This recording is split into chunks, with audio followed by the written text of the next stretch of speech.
Welcome to another VNR Quarterly Report, where we catch up on everything that's going on with VNR for the last few months. That's right. In this episode, we're going to take you through some of the auto shows that we recently participated in, and also one that we couldn't quite make it to, but we'll talk about that as well. We'll talk about some of the vehicles that we've had a chance to review. Boy, this video is going to be fun, so strap in. This is Randy Stern. And I'm George Torline. And this is Victory Reseda.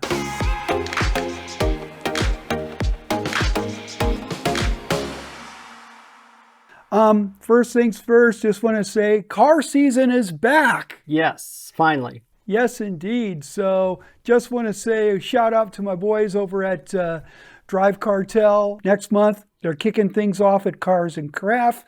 And of course, Modest is this summer. Catch them on the web and on social media. These guys are cool. No, Ian, I bought this. Sorry, guy, but I will see you on the circuit with the rest of the boys. All right, that sounds great. Yeah, can't wait for car season to kick in with the long winter we've had up here. So first, though, let's talk about some news from General Motors, where they have plans to completely phase out Apple CarPlay and Android Auto in their vehicles. And this is starting with all their EVs, with the first model being the Chevrolet Blazer EV, which will be for the 2024 model year. What will they do to replace smartphone mirroring? Well, they have hired Google to create their own proprietary infotainment system. Now, it's very complicated to explain, but it's somewhere along the lines of what Volvo attempted to a few years ago when they went from Census infotainment to this new architecture. So it's basically a new architecture driven fully by Google. Now, there are some enhancements and some attachments. For example, this infotainment system will be connected to a lot of the technology add-ons that GM's been working on, such as Super Cruise, as well as some future digital subscription systems that GM will implement over the years. And that's also anticipated to manage some of the data management of vehicles too, right? See, what's really coming down to is that General Motors wants to control the data in your vehicle. And this is one way of doing so, even though they're doing this at a very high cost, because these Google systems are not cheap. And it's going to cost you, the consumer, a lot of money in addition to buying the vehicle, because now you have some system watching what you do data-wise in that vehicle. And of course, the data is, as I mentioned before, is the data is going to draw off of Super Cruise, how you implement Super Cruise, all the subscriptions that you're going to add on to your EV, and so on and so forth. And I think what drives a lot of that is basically money, right? Because they can monetize that data. It's not just for the generosity of, oh, we're going to help maintain the health of your vehicle. No, it's going to try to utilize that data from a monetary standpoint. And there's been a lot of talk across the industry as far as, what they can do to try to mine data from your vehicle and from your driving habits, because who knows where this data is going to go, right? Yeah, it may come down to the federal government putting their foot down at some point, saying you can only do so much. Who knows? It's hard to say what's going to happen with that. Again, this is maybe a very questionable move by General Motors, but it's not going to be the last time we're going to hear about this. And other manufacturers might think or see that the value of mining data from your next vehicle. And certainly Toyota has been active in doing that as well, and getting more involved with the subscription services that people have been talking about, whether to charge for heated seats in the future and other basic features that you thought you got with the vehicle. Exactly. Not just on top of that, BMW has been also playing in this game as well. Absolutely.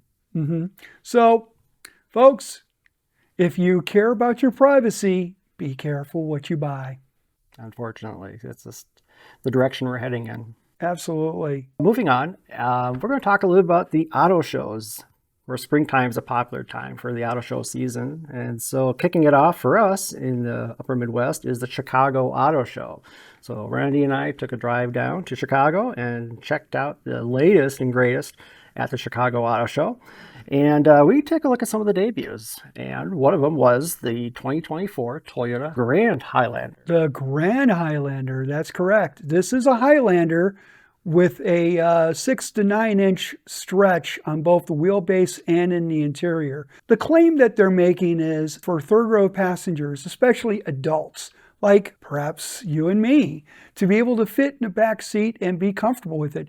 Even around the same comfort level as, say, a Chevrolet Suburban, which may not have been possible in a mid-size 3-row SUV in the past, but Toyota's going for it.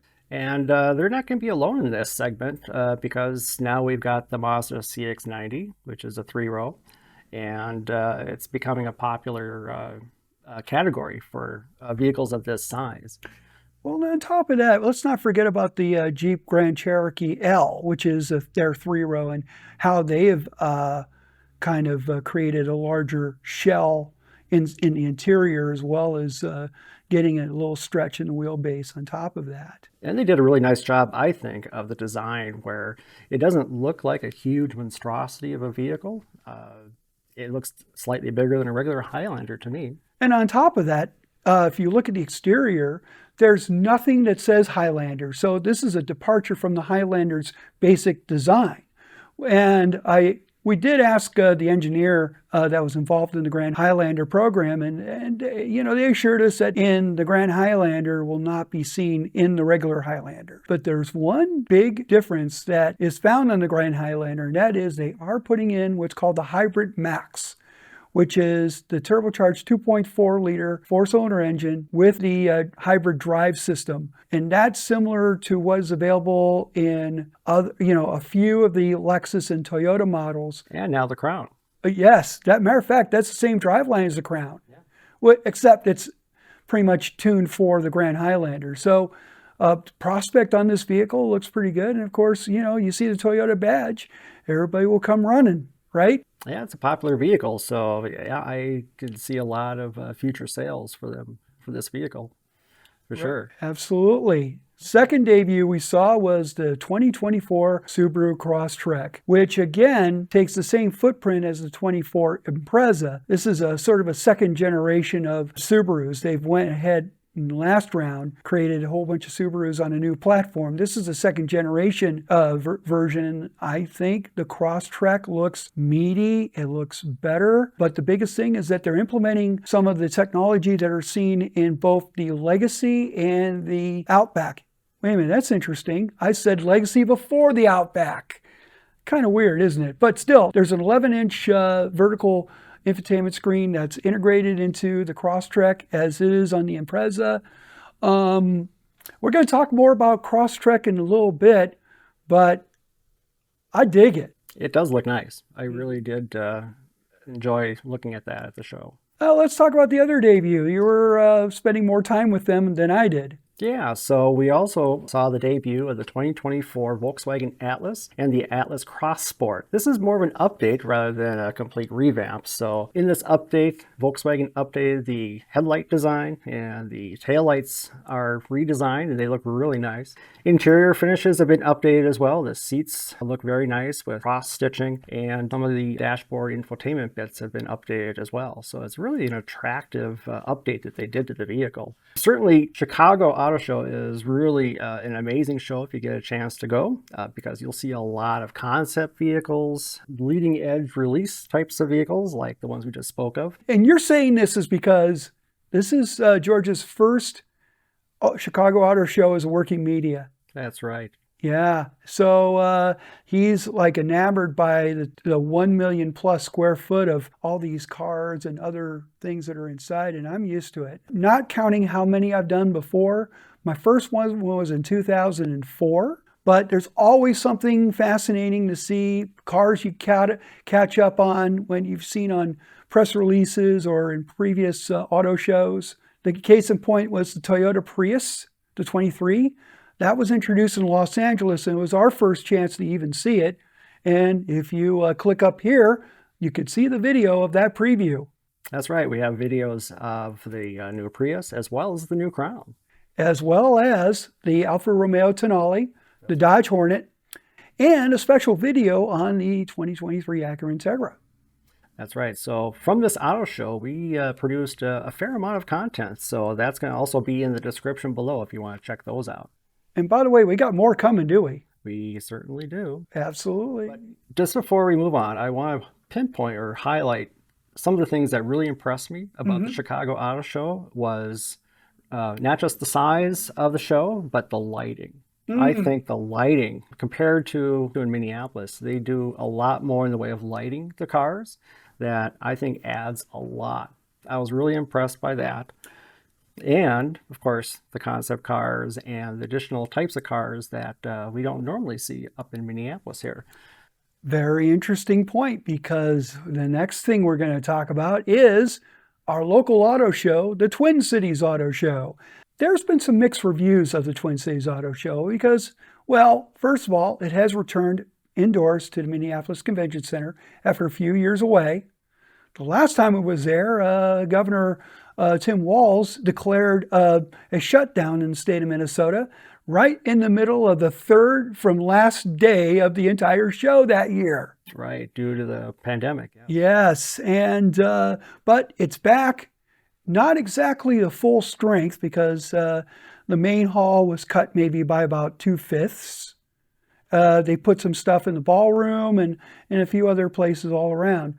Now, interesting point that you made about cars we don't see in Minneapolis that you see in Chicago. On the other side of that are brands that we didn't see in Chicago that we saw at the Twin Cities Auto Show, such as Mitsubishi, Mazda, Cadillac, Volvo. That's the big thing about it, is that sometimes you get to see certain brands at certain auto shows.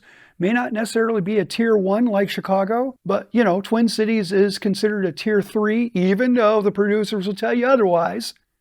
They always do. But that's the beauty of having our local auto show, is getting a chance to go see stuff that we may normally do not see in the bigger circuits like Chicago, New York, or Los Angeles, or even Detroit.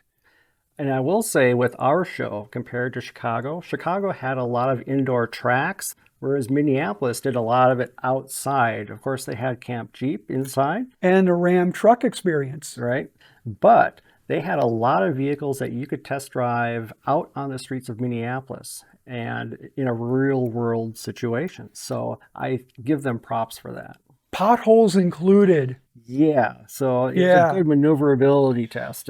Especially two vehicles that you and I were in. I mean, it was two Mercedes-Benz EQ electric vehicle models, both of them strangely called EQS, because one's the sedan, the other one's the SUV. And I got to admit, I happen to like the SUV better than the sedan. I was smitten by that too. It really it felt more Mercedes-like, I felt. I would agree with you there. I mean, very luxurious, what you expect from a Mercedes without even calling it a Maybach.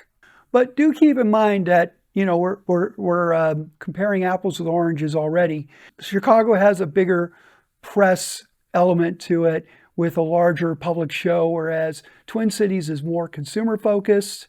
It's fit for the Minnesota audience. And again, most Minnesotans that go to the Twin Cities Auto Show may not make it to the Chicago Auto Show, nor they would be able to make it to the next auto show we're going to talk about. And that was the New York International Auto Show that took place from April 7th through the 16th at the Javits Center in New York. And certainly we saw some new reveals there. Well, we didn't go there, but we wish we could have. But revealed at that show was the 2024 Hyundai Kona, as well as the 2024 Kia EV9, and also the Ram 1500 Rev, which is their EV offering. Well, what's interesting about those three reveals, and I put the air quotes on there, is that we have already seen them through press releases. So they're nothing new. These are all either auto show reveals or, North American reveals. I mean, especially in the case of the Kona and the EV9. But the good news is that they're for real. They're coming, especially the Rev, especially the EV9. And of course, the Kona, it will further introduce us to a new design language that Hyundai is introducing, where it looks more spaceship-y, so to speak. I don't know the name of the design language, but we're going to see that on the upcoming Sonata, but they've had this design before in vehicles that we don't get in the United States, such as the Staria van and the Azera/Grandeur luxury sedan. Well, certainly Hyundai keeps playing with design in many different ways to keep the public appeal and making it stand out. Absolutely, and I think this Kona does stand out. So from what I've been gathering from our colleagues who've attended the show, there was one more reveal there. There was. That was the Subaru Crosstrek Wilderness for 2024. I'm excited about this one. Look, we saw the Crosstrek in Chicago. It looks great. It's wonderful. Like we said earlier in the video, that the technology has been upped. Now, the Wilderness is an added element that is perfect. We called this one, or at least I did. I called this one because I knew that they were teasing another Wilderness, and I knew it wasn't going to be the Ascent. There's no way. The Crosstrek is a popular vehicle for those who really want to do some off-road trekking and are able to do it DIY, meaning they're going to put on their own tires, their own wheels, they're going to raise it, they're going to do everything like they customize. The Wilderness is off the shelf. Subaru gave you the extra ground clearance, the all-terrain tires, the enhanced X mode, which is their ability to give you a lower ratio for more off-road capability. I mean, I'll be honest with you, the take on this one is, well, we've expected this, bring it on, because sometimes a Crosstrek Sport is not enough. True. So when the manufacturer adds those features, the suspension lift, the tires, the modes for the transmission with the lower gear ratios, it adds a lot of the bones you need to really do a proper off-roader and for consumers to take it to the next level. Absolutely. And even better, the price point. I think it's starting at just about under 32 grand. That's not bad. Yep. And then there's an upgrade package. And I think all set it's going to be around 35 when you've loaded it up. Sure. And these days, that's considered a bargain. Unfortunately, yeah. Yeah. Anyway. So let's talk about a concept vehicle from the New York Auto Show, and that's going to be the Genesis GV80 Coupe SUV.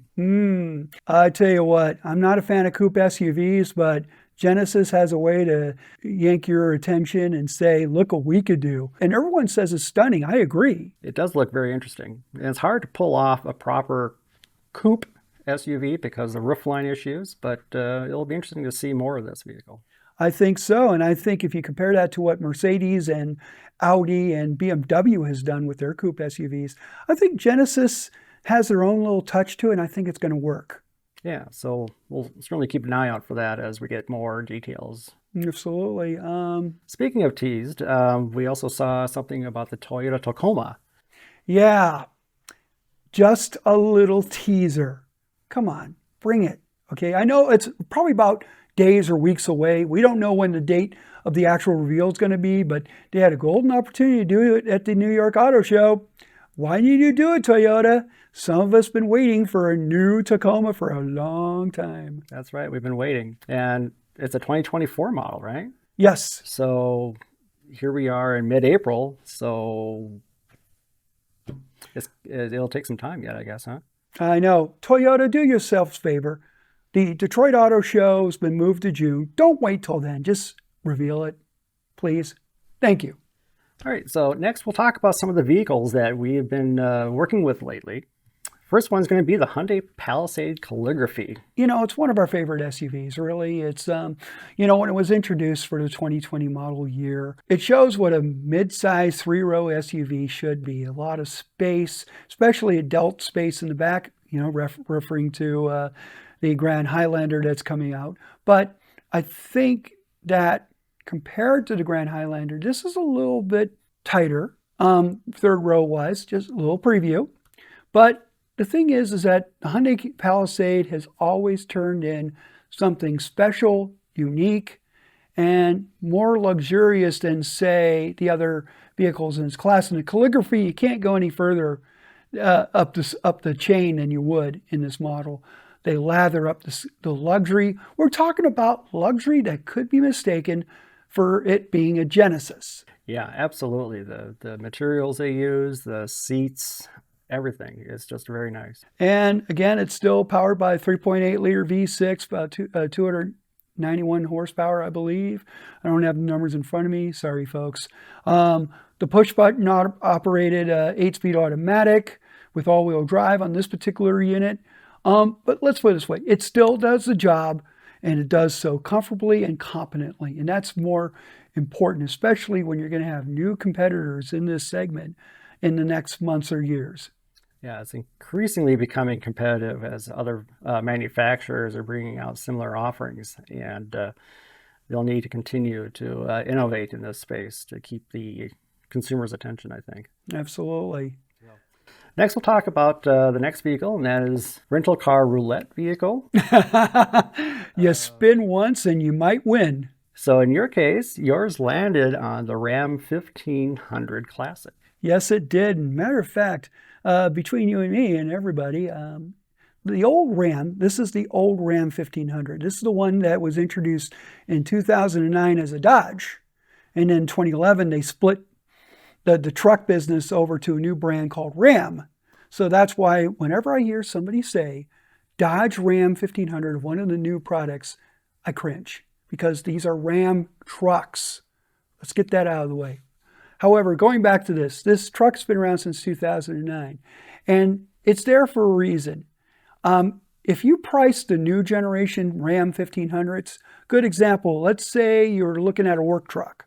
So the new Ram 1500, what they call a tradesman, is with a 3.6 liter Pentastar V6, but in the case of new generation, it adds the additional e-torque 48 volt system.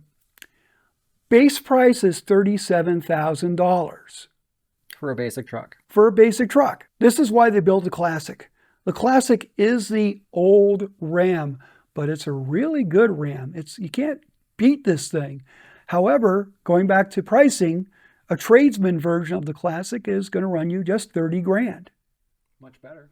Much better. However, the price of trucks, like everything else, has gone skyrocketed. Now, what I had is a 22 with the SLT package, which is a trim that's not available to the general public. Yeah, it's a fleet only.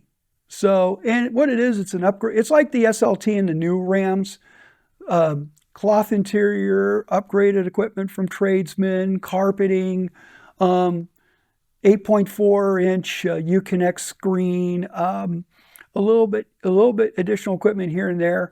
However, the power on this rental was a 3.6 liter Pentastar without the e-torque, because that's the big savings.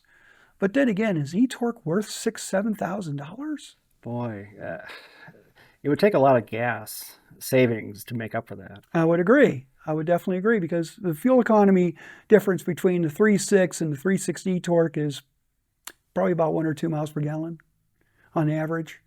However, I'll say this, I have a big love for Ram trucks, old or new, and that generation still does the job. It did the job for me, and I'm so glad to be able to take it. It was a crew cab, which of course is a spacious crew cab for both front and rear.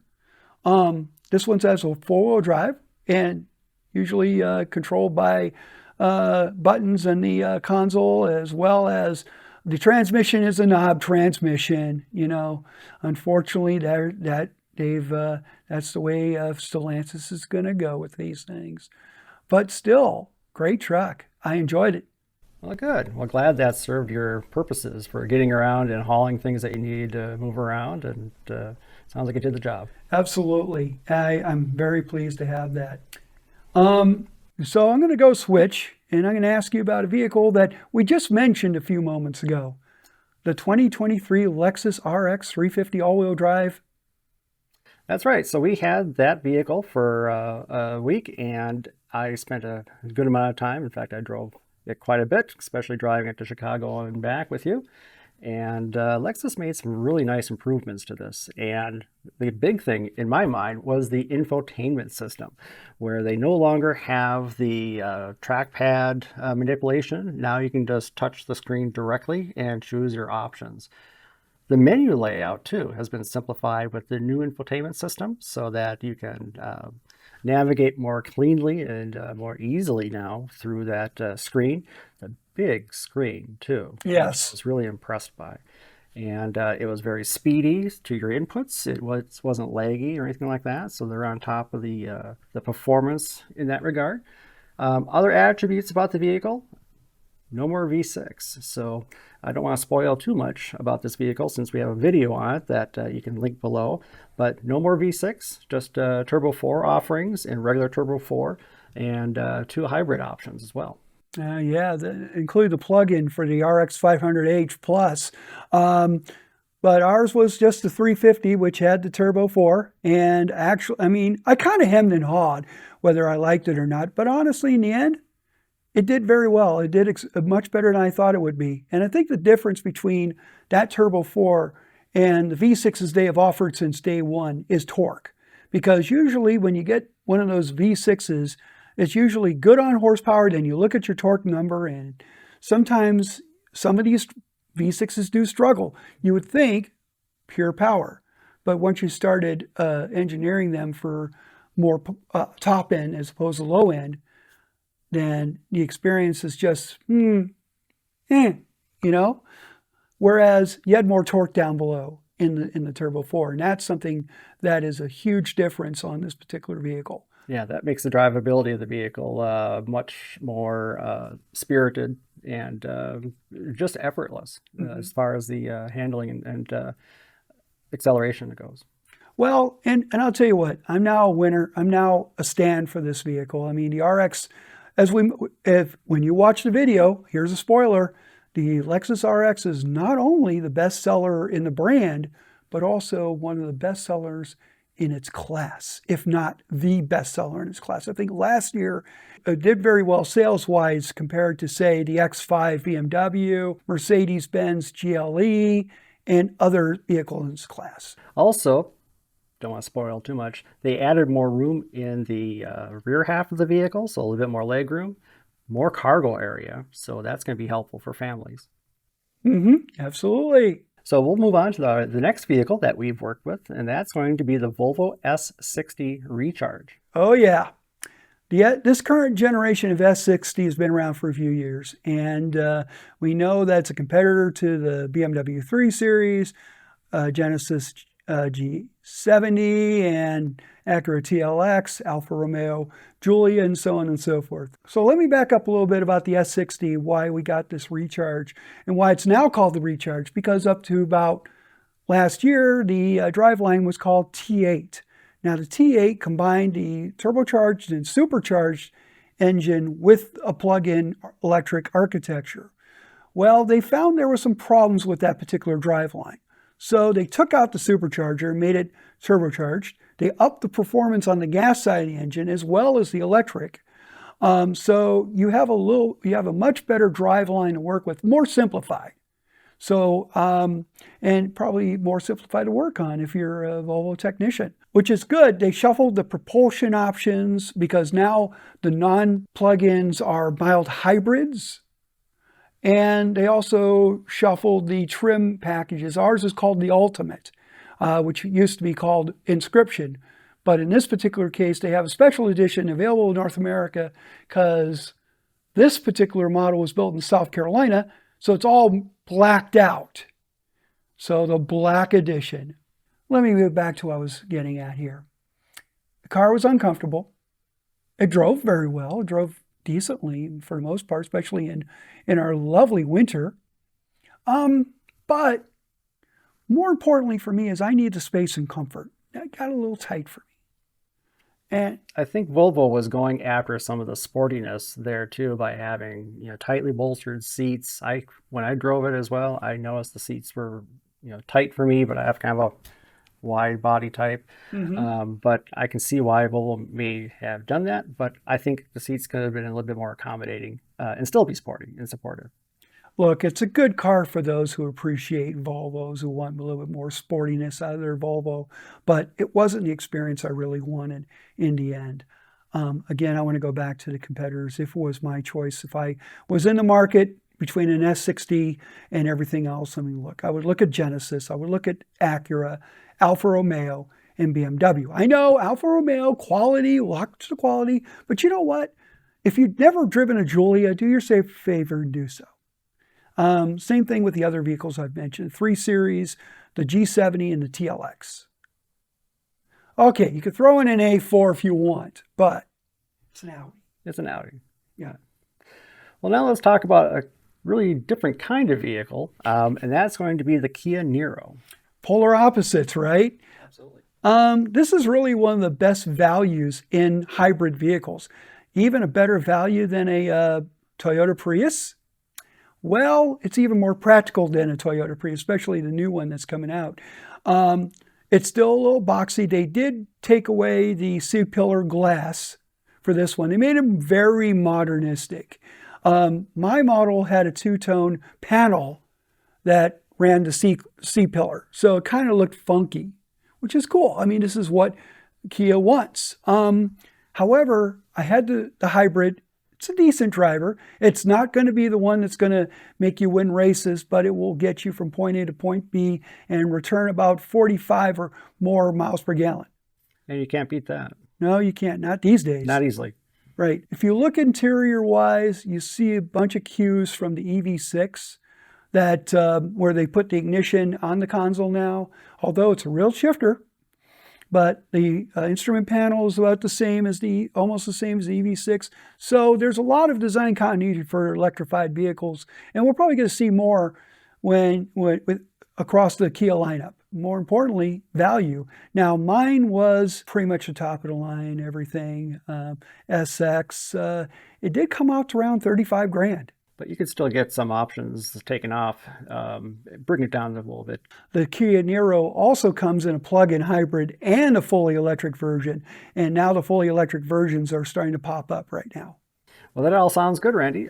So as we move into summer, we have quite a busy season coming up ahead of us for vehicles to take a look at. So be sure to come back to join us with our next quarterly update and also individual videos of individual vehicles that we spotlight in our reviews. And while you're waiting for those, go ahead and click on the like, subscribe, and the notification bell to check out our next video.